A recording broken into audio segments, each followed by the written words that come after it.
ശബരിമല യുവതീ പ്രവേശനവുമായി ബന്ധപ്പെട്ട ഹർത്താലിൽ ബി.ജെ.പി. മുൻ സംസ്ഥാന അധ്യക്ഷൻ കെ സുരേന്ദ്രനെതിരായ കേസിലെ തുടർ നടപടികൾക്ക് സ്റ്റേ.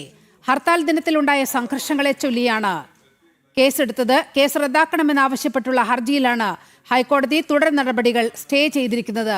വിവരങ്ങളുമായി രേഷ്മ ചേരുന്നുണ്ട്. രേഷ്മ, എന്താണ് കോടതിയിൽ നടന്നത്?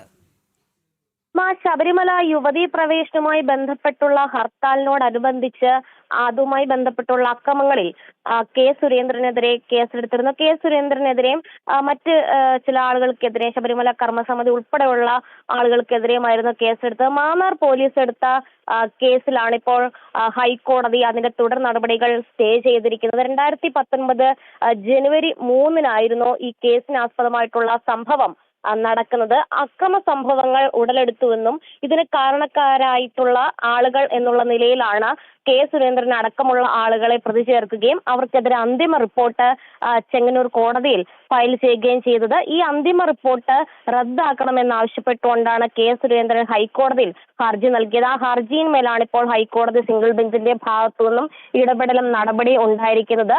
അന്തിമ റിപ്പോർട്ടിന്മേലുള്ള തുടർ നടപടികളെല്ലാം തന്നെ ഹൈക്കോടതി സ്റ്റേ ചെയ്തിരിക്കുകയാണ്. നിഷ്പക്ഷമായിട്ടുള്ള രീതിയിൽ സ്വതന്ത്രമായിട്ടുള്ള ഒരു അന്വേഷണം ഇക്കാര്യത്തിൽ നടത്തിയിട്ടില്ല. തനിക്കെതിരായിട്ടുള്ള ചുമത്തിയിട്ടുള്ള കുറ്റം അത് തെറ്റായിട്ടാണ്, അതിൽ കൃത്യമായിട്ടുള്ള അന്വേഷണം നടത്താതെയാണ് തന്നെ പ്രതി ചേർത്തത് തുടങ്ങിയ വാദഗതികൾ ഉന്നയിച്ചുകൊണ്ടാണ് കെ സുരേന്ദ്രൻ ഹൈക്കോടതിയെ സമീപിച്ചത്. എന്തായാലും താൽക്കാലികമായിട്ട് ഇടക്കാല ഉത്തരവിലൂടെയാണ് ഈ കേസിന്മേലുള്ള തുടർ നടപടികൾ ഹൈക്കോടതി സ്റ്റേ ചെയ്തിരിക്കുന്നത്. നീലിമ. ഓക്കെ രേഷ്മ.